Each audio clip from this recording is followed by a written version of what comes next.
मौत हुई आज़ाद। ये कवर चित्र है दोस्तों। नीली पहाड़ी पर रहने वाले जादूगर विराट मन उस दिन न जाने क्या आया। जाओ मेरी तंत्र शक्तियों, आज मैं तुम्हें सबको अपनी दास्ता से मुक्त करता हूँ। जाओ आज़ादी का आनंद लो। धन्यवाद स्वामी। चलो साथियों, ही जाओ मेरी मंत्र शक्तियों। और वे शैतानी शक्तियाँ तेजी से एक ओर चल पड़ी। मानव रक्त शिक्षक, आज बहुत दिनों बाद सबको इंसानों का गरम गरम खून पीने को मिलेगा, तो देर किस बात की, हमें भोजन सामने है, चल कर छक लो। और अगले ही पल सब नीचे नीचे की ओर चल पड़े। अरे ये क्या मुसीबत आ गई, हे प्रभु बचाओ। और चीख मारी। सभी शैतानी शक्तियाँ सुंदर नगर वासियों पर कहर बनकर टूट पड़ी। अरे आह उफ। और फिर आह चबर चबर चबर। कुछ देर बाद वाह मज़ा आ गया आज़ादी का। हाँ, हम कल फिर आएंगे इंसानों का गर्मा गर्म खून पीने, हड्डियाँ चबाने, करड़ करड़। आओ चलो, तो चलो अब। और फिर उड़ कर न जाने वे कहाँ जाने लगे। इस घटना की खबर चंद्रनगर के राजा चंद्रसेन को मिली। आप लोग निश्चिंत होकर अपने घरों में जाइए, कल हम स्वयं सारे नगर का चक्कर लगाएंगे, नसो नाबूद कर देंगे शैतानी शक्तियों को। और फिर दूसरे दिन होते ही, चलो साथियों, आज हम सारा दिन नगर की चौकसी करनी है। जी महाराज। और राजा ने काफ़ी देर नगर के चक्कर काटता रहा। और दोपहर के समय ओह आए सारथी, रथ उधर ले चलो। और अगले ही पल एक भयानक दृश्य देखकर राजा शक्ति चंद की आंखी के सामने था। आई अगले ही पल, शैतानों, मैं तुम सबको काट कर रख दूंगा। और फिर ओह महाराज, ओह इतना दुस्साहस। और अगले ही पल राजा को दूसरा वार कर पाता। ही अब तो हम मिलकर इसका गरम गरम खून पिएंगे। अब मैं क्या करूं। ही दुष्ट हमारे हाथों साथी को कष्ट पहुंचाता है। और राजा खतरे में, महाराज की जान बचाने के लिए मुझे तुरंत कुछ करना होगा। और हिंस हिंस बचाओ। ओह एक काली माँ, इस त्रिशूल से महाराज के प्राणों की रक्षा की जा सकती है। और तभी आओ मित्रों, हम इसे हवा में खिला कर मारेंगे। हाँ चलो, ऊंचाई की ओर चलो। और अगले ही पल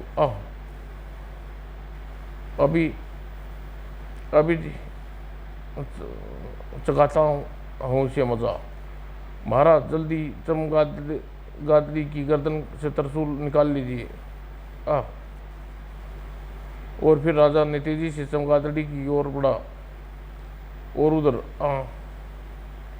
और फिर राजा ने मृत चमगादड़ी की गर्दन से त्रिशूल निकाल लिया और खोपड़ी की आंखों से निकलने वाली चिंगारी किरणों में पुजारी के चीथड़े उड़ा दिए।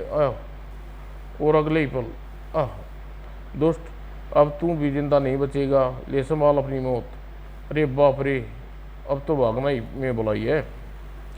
लेकिन काफ़ी दूर तक भागने के बावजूद भी राजा का चूक निशाना खोपड़ी को स्वयं से बचा नहीं सकी। तड़ाक अही तो। और अपनी बची हुई शैतानी शक्तियों ने बीड़ा उठाया। अब हम अपने साथियों की मौत का बदला अवश्य लेंगे। हाँ, चंद्र नगर को खाक में मिला देंगे, खून का सागर में डुबो देंगे चंद्र नगर को। उधर रात को भोजन के मध्य में शक्ति चंद्र, रानी रुक्मणी और राजकुमारी चंद्र कांता को दिन की घटना बता रहा था। और उस काली मंदिर के पुजारी ने मुझे बचाया के लिए अपनी जान दे दी। ओह प्रभु, उसकी आत्मा को शांति प्रदान करी। जबकि पूरी कहानी सुनने के बाद राजकुमारी चंद्र कांता सोच रही थी, पिताजी श्री, जिन शैतानी शक्तियों का जिक्र किया है तो जादूगर की गुलाम शक्तियाँ हैं, है इनमें उस दिन। ओह बहुत सुंदर, ओह सूरत उसकी राजकुमारी जैसी थी, लेकिन वह एक जादूगर जादूगर ही। तुम किस सोच में पड़ गए बेटे? कुछ नहीं पिताजी, हेरी। और बाद में खामोशी से भोजन करने में जुट गई। जबकि तीसरे दिन चंद्रनगर वासियों के लिए काफ़ी तबाही का दिन साबित हुआ।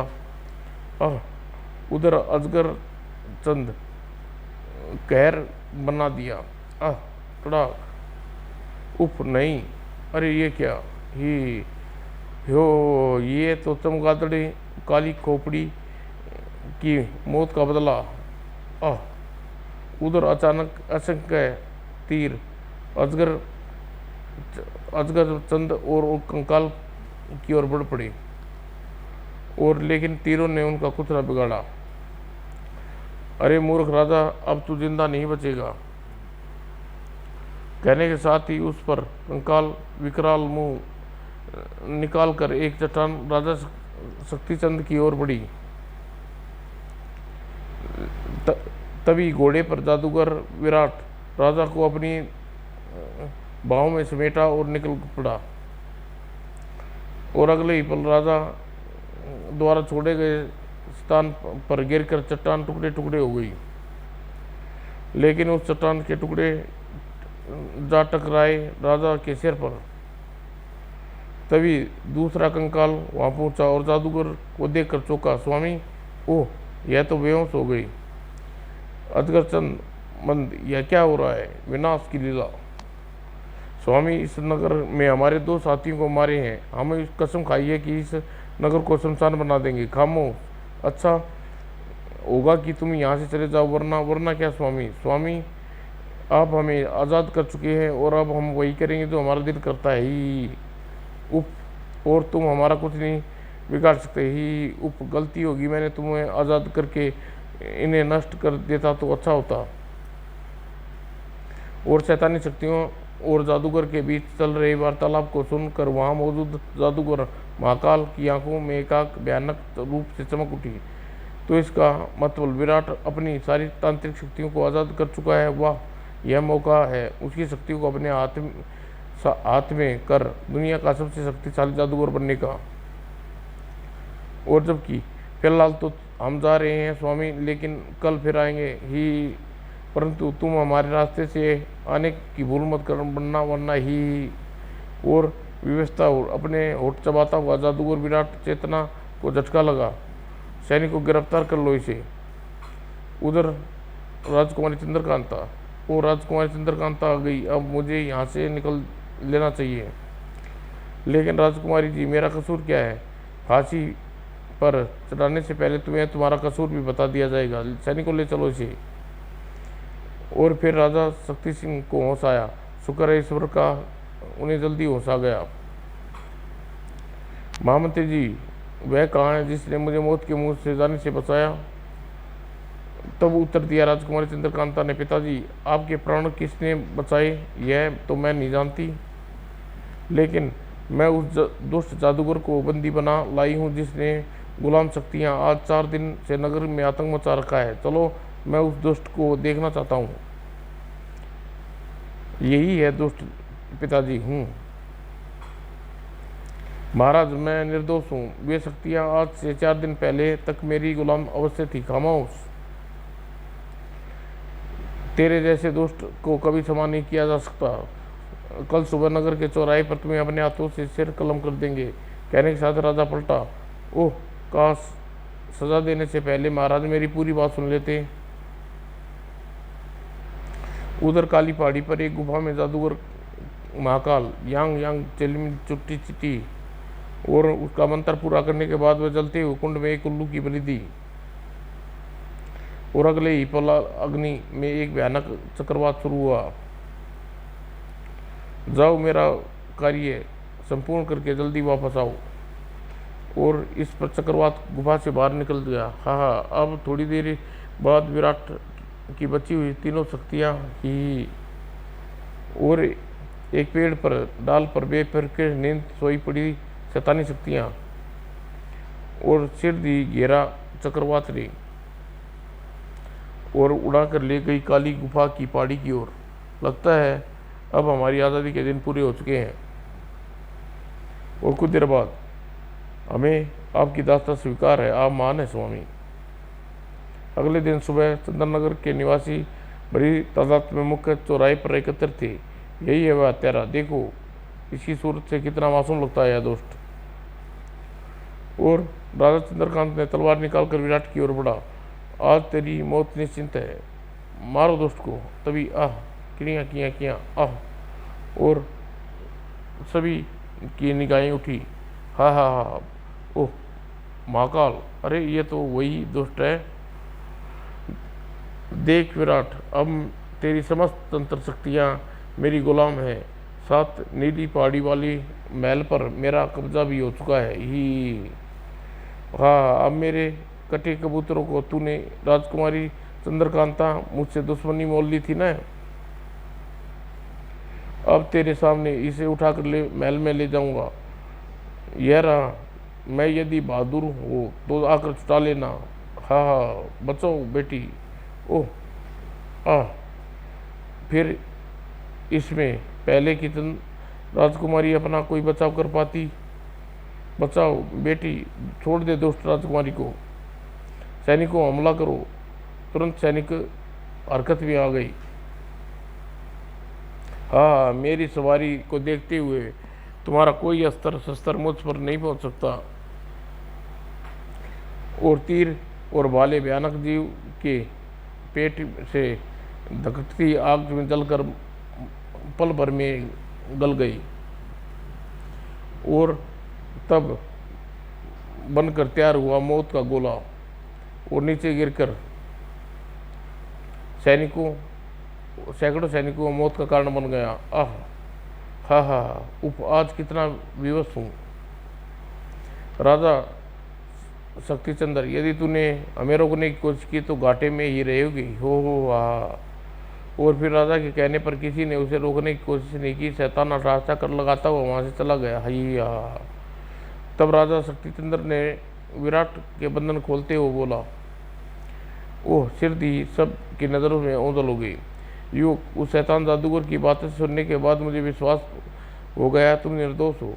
लेकिन वह जादूगर कह रहा था कि कभी तुमने राजकुमारी के लिए उससे दुश्मनी मोल ली थी। जी हाँ महाराज, यह आज से लगभग 1 सप्ताह पहले की बात है, जब मैं शैतान खोपड़ी पर सवार नीली पहाड़ी की ओर जा बढ़ रहा था। अरे यह किसी नारी की चीख है, बचाओ। नीचे चलकर देखूं क्या विपदान पड़ी है। जो गया स्वामी। अरे छोड़ दो शैतान मुझे। मैंने छोड़ने के लिए ही बल्कि अपनी रानी बनाने के लिए पकड़ा है राजकुमारी चंद्रकांता। तभी मैं वहाँ पहुँच गया। अरे विराट, महाकाल छोड़ दे राजकुमारी को। राजकुमारी जी आप नीचे उतर जाइए, मैं इसी अकल दुरुस्त करता हूँ। देख विराट, तू मेरे रास्ते में मत आ, वरना आज अंजाम अच्छा ना हुआ। विराट को धमकी देता है। चल चक मजा तड़क। उफ यह कमबख्त कहाँ से आ गया, इसने मेरे तो किसी तरह नहीं जीत सकता, अतः भागने में भलाई है। और विराट, मैं तुझे देख लूँगा। हे स्वामी, मैं इस बदतमीजी को गुरु को मजा सिखाती हूँ। नहीं। और तब तुम जादूगर हो। हाँ, विराट सेन नाम है मेरा, पृथ्वी का सबसे बड़ा जादूगर माना जाता हूँ। खोपड़ी की मार मार कर उसे भगा दिया, लेकिन मुझे जादूगरों और तांत्रिकों से सख्त घृणा है। काश मेरी रक्षा करने वाला कोई साधारण इंसान होता, मैं उसके चरणों की धूल से अपनी मांग में भर लेती। और कहकर राजकुमारी वहाँ से चली गई। लेकिन मैंने उसकी बातें भूल न सका, दिल में चुभने लगी। मुझे जादूगर और तांत्रिकों से सख्त घृणा है। मैंने मन में निर्णय किया। ठीक है राजकुमारी, अब मैं एक अच्छे इंसान की तरह जिंदगी बसर करूँगा। और मैंने वापस आकर महल में मैंने कई दिन तक तंत्र मंत्र शक्तियों को आज़ाद कर दिया। जाओ, मैं तुम्हें सब को आज़ाद करता हूँ। धन्यवाद स्वामी। इस तरह मैं कामकाज की तलाश में चंद्रनगर आ पहुँचा। ओह, तो यह सब इसने मेरी खुशी इसने मेरी बेटी की खुशी के लिए किया, लगता है उससे प्यार करने लगा है। तब क्षमा करना विराट, हमने तुम्हें गलत समझा। ऐसा कहकर मुझे शर्मिंदा न करे महाराज। बस अब मेरे जीवन का एक ही उद्देश्य रह गया, राजकुमारी को महाकाल के चुंगल से सुरक्षित निकाल कर आपके पास पहुंचाना। आता मुझे आज्ञा दें। उसके जाने के बाद शक्तिचंद ने महामंत्री को बुलाया और कहा, महामंत्री विराट की नीली पहाड़ी की ओर गया है, मैं चाहता हूँ आप उसके पीछे जाएं। समझे? मैं समझ गया महाराज। और उधर नीली पहाड़ी पर उसी सुंदर महल में जादुई दर्पण के सामने बैठा महाकाल एकाक अट्ठासा लगाता है। हाँ हाँ, वह मूर्ख अपनी मौत की ओर बढ़ रहा है। जैसे वह जंगल में प्रवेश करेगा, कदम कदम पर अपनी मौत खड़ी दिखाई देगी। और इधर विराट जंगल में प्रवेश किया ही, ओह मुझे मालूम था कहीं ना कहीं मेरा मार्ग रोकने की कोशिश करोगे। अगले ही पल, हट जाओ मेरे रास्ते से ही, वरना क्या करोगे, मैं तुम्हारे टुकड़े कर दूंगा। खड़ाक उप, जैसे ही विराट ने कंकाल पर प्रहार किया, उसकी तलवार दो टुकड़े हो गई। मूर्ख, तू अच्छी तरह जानता है कि तू हमारा कुछ नहीं बिगाड़ सकता, फिर भी मरने के लिए यहाँ चला आया। आह ही, अब तू निश्चिंत रूप से मरोगे। और फिर कंकालों ने विराट को झुला झुला कर एक और उछाल दिया। ही, हे ईश्वर मदद कर। लेकिन जहाँ विराट गिरा था वहाँ शैतान खोपड़ी में दशा काली माँ का चमत्कारी त्रिशूल मौजूद था। और विराट की नज़र उस पर पड़ी। ओह, खोपड़ी में त्रिशूल! निश्चित रूप से यह ऐसा धन त्रिशूल है, वरना त्रिशूल से यह खोपड़ी नष्ट न होने वाली थी। और शैतान खोपड़ी त्रिशूल निकाल कर खड़ा हो गया। अरे, यह तो वही त्रिशूल है जिससे नार राजा शैतान खोपड़ी का अंत किया था। हाँ, भागो, लेकिन मैं तुम्हें भागने नहीं दूंगा शैतानों। और उसने उस डरने भागने दूसरे कंकाल को भी त्रिशूल से प्रहार किया। इधर आश्चर्य है, एक साधारण से त्रिशूल से मेरी दो शक्ति नष्ट कर दी। स्वामी, वह साधारण त्रिशूल नहीं बल्कि काली माँ का चमत्कारी त्रिशूल है, उसके सामने हमारी बड़ी से बड़ी शक्ति भी बेकार साबित होगी। हाँ, अब देखो तुम्हारी मौत तुम्हारी तरफ बढ़ रही है। नहीं राजकुमारी चंद्रकांता, अब तुम मेरे कब्जे में हो, मेरा कुछ नहीं बिगाड़ सकता, उसे मरना होगा। चलो मेरे साथ। उफ। और कुछ देर बाद, हाँ, अच्छा हुआ दोस्त तू सामने आ गया, अब मरने के लिए तैयार हो जा। लेकिन विराट द्वारा त्रिशूल फेंकने से पूर्व ही महाकाल चीखा, ठहर विराट, यदि तूने किसी भी अंग ने हरकत की तो मैं राजकुमारी का गला काट दूंगा। ओह, यदि राजकुमारी की जिंदगी चाहती है तो त्रिशूल जमीन पर फेंक दो। नहीं, इसकी बात मत मानो विराट, मैं फेंकता हूँ। विराट ने अगले पल भर के लिए नजरें उठाकर महाकाल को देखा। जल्दी कर। और उसी पल आश्चर्य सी चमक उसकी आंखों में निकली, महाकाल के दिमाग से टकराई। और लो, मैंने फेंक दिया त्रिशूल।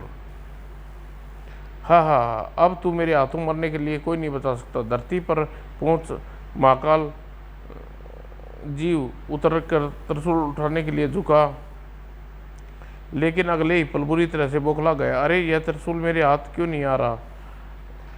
अब बाजी विजय के हाथ में थी। हाँ, महाकाल, वहाँ केवल त्रिशूल की छवि थी, असली त्रिशूल मेरे हाथ में यहाँ है, देखो। ओ धोखा, यह मेरी सम्मोहन विद्या का कमाल है। और खचाक, अब ले तुम जहन्नुम की सैर कर। स्वामी मर गए काई, लेकिन विराट ने उन्हें भागने का अवसर नहीं दिया। तुम जैसी शैतानी शक्तियाँ को आज़ाद रहना दुश्मन दुनिया के लिए खतरनाक होगा। खचाक, क्रिया चा। राजकुमारी जी, आप मेरे घोड़े पर बैठकर वापस नगर लौट जाइए। राजकुमारी जी ने कुछ कहना चाहा, परंतु विराट ने उसे कुछ बोलने का अवसर नहीं दिया, बिना घोड़े पर बैठाकर वहाँ से विदा कर दिया। आज तुमने दूसरी बार मुझे मुसीबत से बचाया है, मैं उसका दिल से धन्यवाद न कर सकी। तभी सैनिकों, बंदी बना लो जादूगर को। मैं इस गिरफ्तारी का मतलब नहीं समझा महामंत्री। महाराज मतलब महाराज समझाएंगे, ले चलो सैनिकों ने। और फिर राजमहल पहुंचकर जब महामंत्री ने वीर शक्ति चंद को पूरी घटना बात बताई, महामंत्री जी बहुत अच्छा किया आपने जो इसे बंदी बना कर लिया है, वरना इस दामाद की तलाश में न जाने कहाँ कहाँ भटकना पड़ता। और फिर सुमुहूर्त देखकर राजा चंद्रकांत ने विवाह विराट से कर दिया। इस तरह एक बार चंद्र नगर में खुशियाँ की छा गई। समाप्त दोस्तों।